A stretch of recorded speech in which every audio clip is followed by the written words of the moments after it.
Congratulations on being well on your way to making your laboratory more productive, profitable, and less perplexed by the lab industry jargon, because you are now listening to the laboratoryapp.com podcast, and I'm your host, John Buie, here to help you regain your lab's procurement power.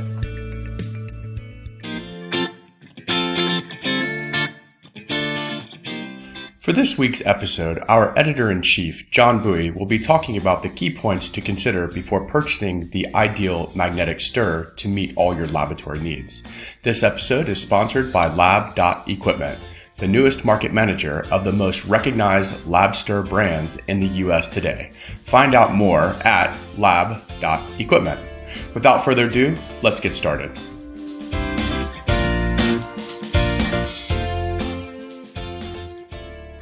On today's episode, we're discussing how to choose the best magnetic stir for your lab's applications and protocols. We all know mixing is an integral part of various tasks in your lab. With different types and specifications of lab stirs available in the market, deciding on the most suitable one for you to get your research lab is essential. Whether it's for use in chemistry, biology, or microbiology applications, magnetic stirs are designed to offer low noise, better efficiency, lesser instances of external parts breaking or wearing out, and that's why they're preferred over most overhead stirs. So we want to ensure you get the best magnetic stir for your lab protocols by answering these questions with key points to consider before purchasing a unit for your lab. So first, what does your application require? Let's keep in mind the following. First, let's look at the liquid volume and liquid viscosity. Be sure to check on the maximum capacity of the unit you're buying. Most compact magnetic stirrers only offer a 3-liter capacity and can be used for at least 1-liter solutions plus 250 ml of an emulsion. If you're dealing with larger sample volumes or more viscous liquids or thicker suspensions, mechanical stirring may be needed, so you can opt for overhead stirs in that case instead. Now let's look at the temperature requirements and how frequently you're going to use it. If you rarely heat and stir samples, you can opt for a simple magnetic stir and a separate hot plate. Otherwise, look for a combination magnetic hot plate stir, and take note of how hot your solutions should be and the power needed to achieve your temperature goal. If you must evenly heat your liquids, go for hot plate stirs that allow the usage of heating blocks as well. So you might also want to shop with models that have a brushless stir motor, as these can provide stirring consistency and longevity. Let's take a look at your RPM requirements. Heating your liquids at constant rotations per minute is really crucial. Minimum speed for most magnetic hot plate stir models is around 1,000 RPM, while more powerful models have a maximum speed of up to 2,000 RPM. So units with RPMs, revolutions per minute, between 1,000 and 1,500 should be fine for most labs. Finally, we'll take a look at the type of experiment that you're running. So for experiments where you need to attentively monitor pH levels of your buffered systems, check out magnetic hot plate stirrers that can connect with your pH probe. You can also get units with remote control or pre-programmable features if your experiment requires adjustments in the wee hours of the night. So what are some other items to evaluate?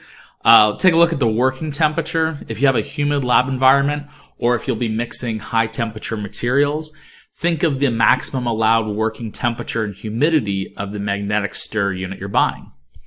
Also look at environmental conditions. If you're using the stir under a potentially hazardous environment, such as in the field where it might be subjected to weather, or be frequently in contact with chemicals or washed with water, you should shop for a unit featuring a chemically resistant plate.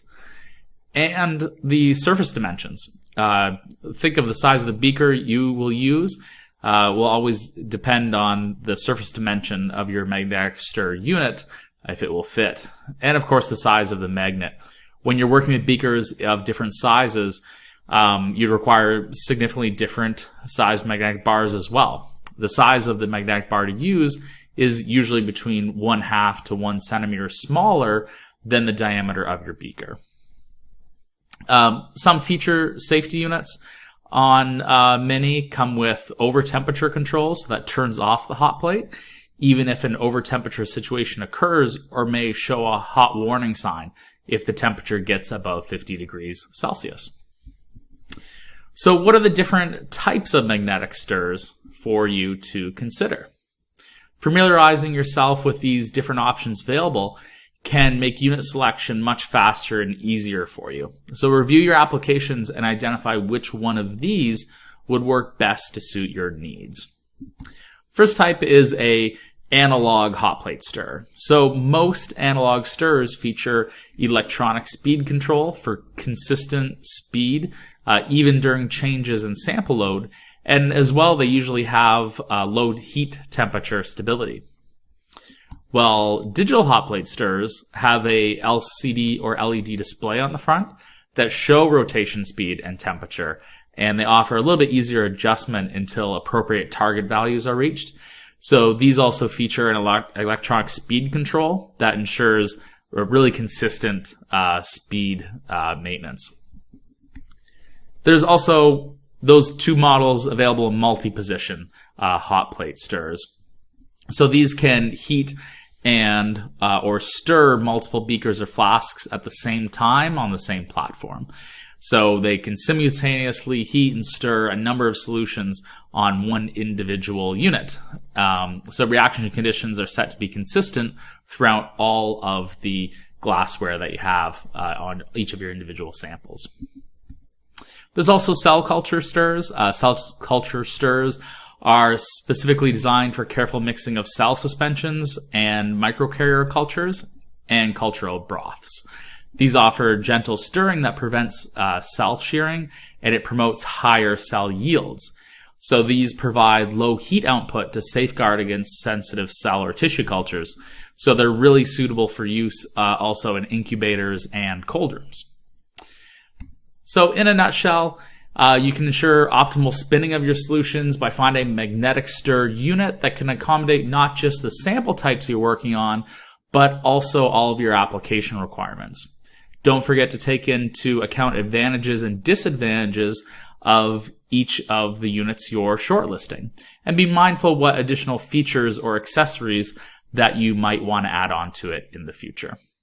I hope this episode helped you find the magnetic stir that's going to be perfect for your lab. Thank you.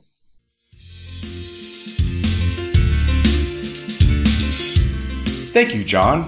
If you have questions or would like to speak with a magnetic stir specialist, feel free to contact our sponsor of this week's episode, lab.equipment, at lab.equipment.